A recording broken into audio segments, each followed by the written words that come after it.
আহলে সুন্নাহ ওয়াল জামাতের নাম ব্যবহার করে যারা শরিয়া বিরোধী কাজ করে তাদের ব্যাপারে আমাদের অবস্থান কি? প্রথমেই আমি স্পষ্ট করে দিতে চাই, আহলে সুন্নাত ওয়াল জামাত কোনো একক দল নয়। পীর যার যার সুন্নিয়াত সবার।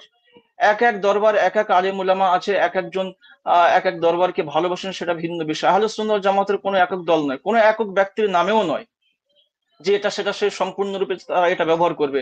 এটি সেই মহান জামাত যারা রাসূলুল্লাহ সাল্লাল্লাহু আলাইহি ওয়াসাল্লামের সুন্নাহ এবং সাহাবা ইকরামের মানহাজের উপরে অটল। এর উপরে যারা থাকতে পারবে তারাই সুন্নাত। এই জামাতের ভিত্তি হলো আদব, ইখলাস, তাজিমে রসুল, ভ্রাতৃত্ব এবং সর্বোপরি শরীয়তের আনুগত্য। এগুলো হওয়া উচিত। এখন কিছু মানুষ এই নামকে ব্যবহার করে অথচ কাজ করে তার বিপরীত। কেউ নাচ গান, মাজারের নামে অশালীনতা। আজ বর্তমান সময়ে খাজা গরিবে নওয়াজের দরবারে যদি কিছু অশালীন কাজ হয় সেটাকে আমরা সমর্থন করি না, কোনো মতেই আমরা সমর্থন করি না। বড় পীর আব্দুল কাদের জিলানী রহমতুল্লাহ আলাইহির মাজারে যদি কোনো অশালীন কাজ হয় সেটাও আমরা সমর্থন করি না। কোন জায়গা আপনাদের শাহ পরান, শাহ আমানত, আপনাদের বাংলাদেশের পৃথিবী বিখ্যাত যে সমস্ত ওলিয়া উলিয়াগুন শুয়ে আছেন, যে কোনো দরবারে শাহজালাল রহমতুল্লাহ আলাইহি আহ তানার মাজারেও যদি কোনো কিছু হয়ে থাকে, অশালীন কোনো কাজ হয়ে থাকে, শরিয়ত বিরোধী কোনো কাজ হয়ে থাকে, সেটাকেও আমরা সমর্থন করি না। তার কারণ আমাদের শিক্ষা হলো আহলে সুন্নাহ ওয়াল জামাত আর সুন্নাতের মধ্যে এগুলো অন্তর্ভুক্ত নয়, এগুলো আমরা কখনো সমর্থন করি না। এখন বিষয় হলো কিছু মানুষ আছে সেগুলোকে বিভ্রান্ত করে, কেউ তরুণ প্রজন্মকে বিদ্ধ করছে, শিরক বিদআতের পক্ষে সাফাই গায়, আবার বলে আমি তো আহলে সুন্নাহ ওয়াল জামাত।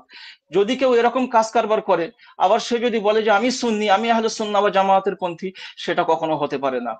ইয়াতি ফি আখিরিজ জামানি দাজ্জালুনা কাযাবুনা, যে হাদিস শরীফটা আছে এটা আমরা সবাই জানি।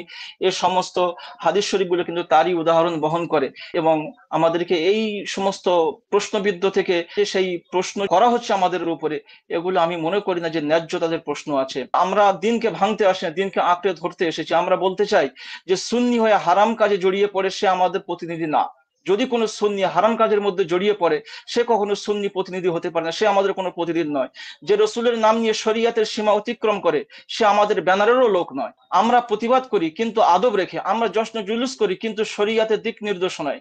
আমরা ভালোবাসি ওলিয়ে কারামদের, আউলিয়া কারামদের, কিন্তু তাদের সম্মান দিয়ে শরিয়াতের সীমা ভেঙে নয়। তাদের মানহাজে, তাদের সম্মানার্থে আমরা কাজ করি, তাদের অসম্মান কোনো কাজ করি না।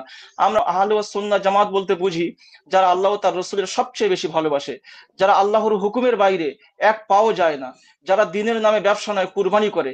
তাই আমরা এই বক্তব্য দিচ্ছি, যারা আমাদের নাম ব্যবহার করে শরিয়া বিরোধী কাজ করে তারা আমাদের নয়, তারা এই মহান জামাতের কলঙ্ক, তারা শুধুই নামধারী, আদর্শধারী। এটাই আমি মনে করি। আমরা আহলে সুন্নাহ ওয়াল জামাত আমার রসুলের উম্মত, সাহাবার অনুসারী, আউলিয়া কিরামদের ভক্ত এবং শরিয়াতের গোলাম, এবং এর উপরেই আমরা ইনশাআল্লাহ অটুট থাকতে চাই। এখন যে বা যারা যে কোনো ভাবেই যদি আমাদের আহলে সুন্নাহ ওয়াল জামাতকে প্রশ্নবিদ্ধ করে, তাতে আমাদের কোনো কিছুই যায় আসে না। আমি তাদেরকে অনুরোধ করব, আহলে সুন্নাহ ওয়াল জামাত তখনও ছিল, বর্তমানে আছে, ইনশাআল্লাহ কিয়ামত পর্যন্ত থাকবে। এই রকম মানহাজের উপর ইনশাআল্লাহ টিকে থাকবে। আল্লাহ আমাদেরকে থাকার তৌফিক দান করে।